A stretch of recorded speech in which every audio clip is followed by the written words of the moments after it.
Students, आज हम पढ़ेंगे thermostat function and feedback control in human and fever के बारे में। तो अगर हम बात करें थर्मोस्टैट फंक्शन की, तो थर्मोस्टैट जो वर्ड है वो थर्म से निकला है, जिसका मतलब है हीट की।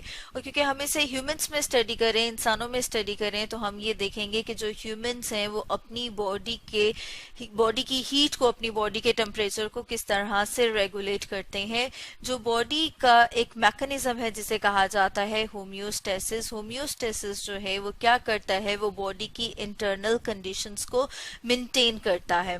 ठीक है, अगर हम बात करें कि इंटरनल कंडीशंस को कौन कौन सी है, जैसा हम बात करें थर्मोस्टैट फंक्शन की, तो बॉडी का जो इंटरनल टेम्परेचर है, जो कि हम कहते हैं कि ऑलमोस्ट कितना होता है, इंटरनल टेम्परेचर जो है वो 36 टू 38 के दरमियान में रहता है, उसको मेंटेन किया जाता है। और उसको मेंटेन करने के लिए ब्रेन का एक पार्ट है जिसे कहा जाता है हाइपोथैलेमस, वो कंट्रोल करता है। इसे हम एक डायग्राम से देख लेते हैं।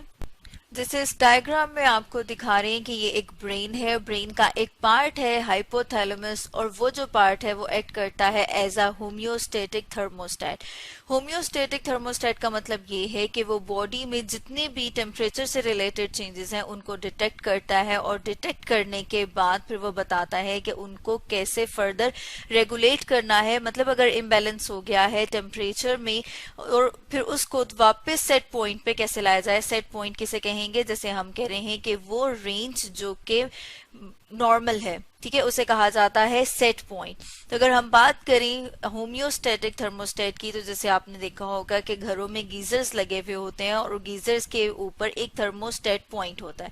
वो जो थर्मोस्टेट पॉइंट है वो क्या करता है, वो बेसिकली फॉर एग्जांपल अगर वह सेट पॉइंट रखा गया है कि कोई भी 40 या 50 डिग्री तक, तो वो जब टेम्परेचर वहां तक अटेन हो जाएगा तो वो जो स्विचेस हैं जो कि हीट प्रोड्यूस कर रहे होते हैं उनको ऑफ कर दिया जाता है। बिल्कुल उसी तरह से जो ब्रेन का थर्मोस्टेट है जो कि हाइपोथैलेमस के पास है, या हम कहते हैं कि ब्रेन का एक पार्ट जो कि हाइपोथैलेमस है वहां पर है, वो कंट्रोल करता है।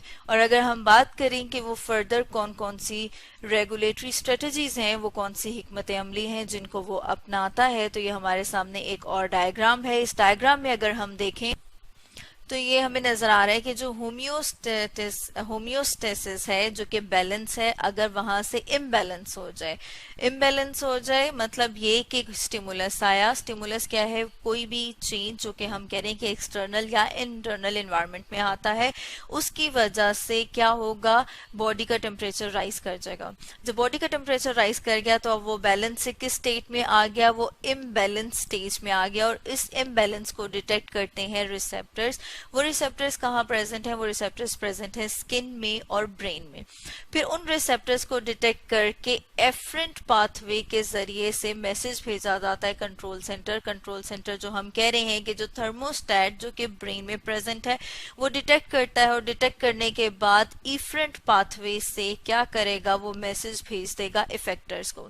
अगर हम बात करें यहाँ पर इफेक्टर्स क्या है, स्वेट ग्लैंड जो कि स्किन में प्रेजेंट होते हैं, वो स्वेटिंग करते हैं, जैसे आपने देखा होगा कि पसीना आता है, और फिर वो जो वाटर है इवेपोरेट होता है, और उसकी इवेपोरेशन से कूलिंग इफेक्ट आता है, और होम्योस्टेसिस को, बैलेंस को मेंटेन किया जाता है। ठीक है, लेकिन अगर क्या हो, अगर इम्बैलेंस इस तरह से हो कि बॉडी का टेम्परेचर फॉल कर जाए, बॉडी का टेम्परेचर कम हो जाए, तो फिर दोबारा से रिसेप्टर्स डिटेक्ट करेंगे। डिटेक्ट करने के बाद वो क्या करेंगे, मैसेज भेज देते हैं स्किन और ब्रेन से होता हुआ मैसेज आएगा एफरेंट पाथवे के जरिए कंट्रोल सेंटर को। और ये जो कंट्रोल सेंटर है ये क्या करेंगे, ये फर्दर एक्टिवेट कर देते हैं इफेक्टर्स को। और यहाँ पर इफेक्टर्स क्या है, यहाँ इफेक्टर्स स्केलेटल मसल्स हैं।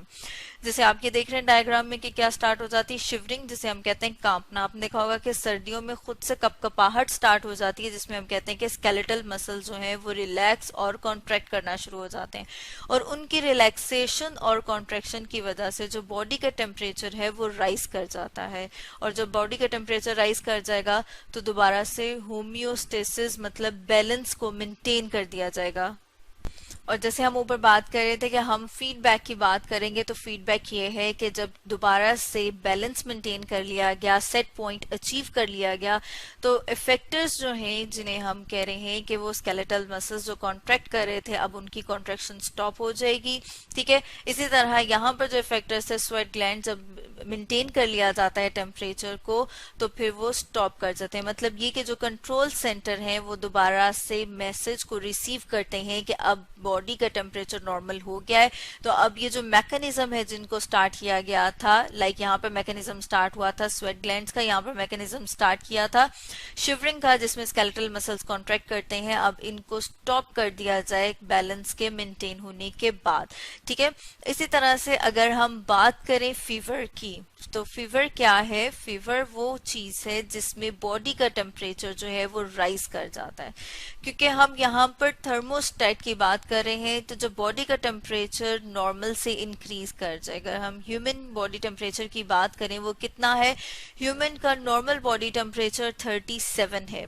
फीवर में वो क्या होगा? वो इंक्रीज कर जाएगा, वो इंक्रीज कर जाता है 37 डिग्री से।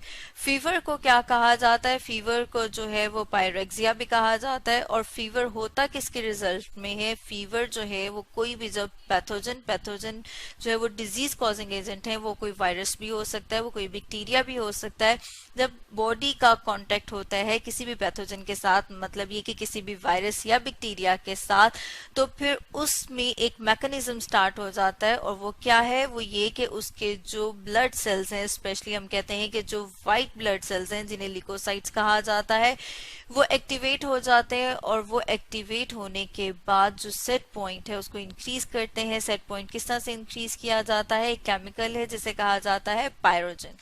पायरोजन जब रिलीज होता है, तो ये जो पायरोजन है ये रिलीज होके हाइपोथैलेमस के पॉइंट पे जाके जो इसका सेट पॉइंट है उसको इंक्रीज कर देता है 37 से। और जब वो इंक्रीज हो जाएगा 37 से, तो फिर हम कहेंगे कि वो कौन सी कंडीशन है? वो फीवर है।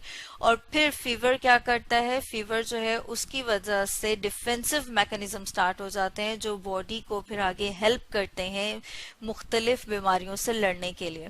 तो स्टूडेंट्स, आज हमने पढ़ा thermostat function and feedback control in human and fever के बारे में।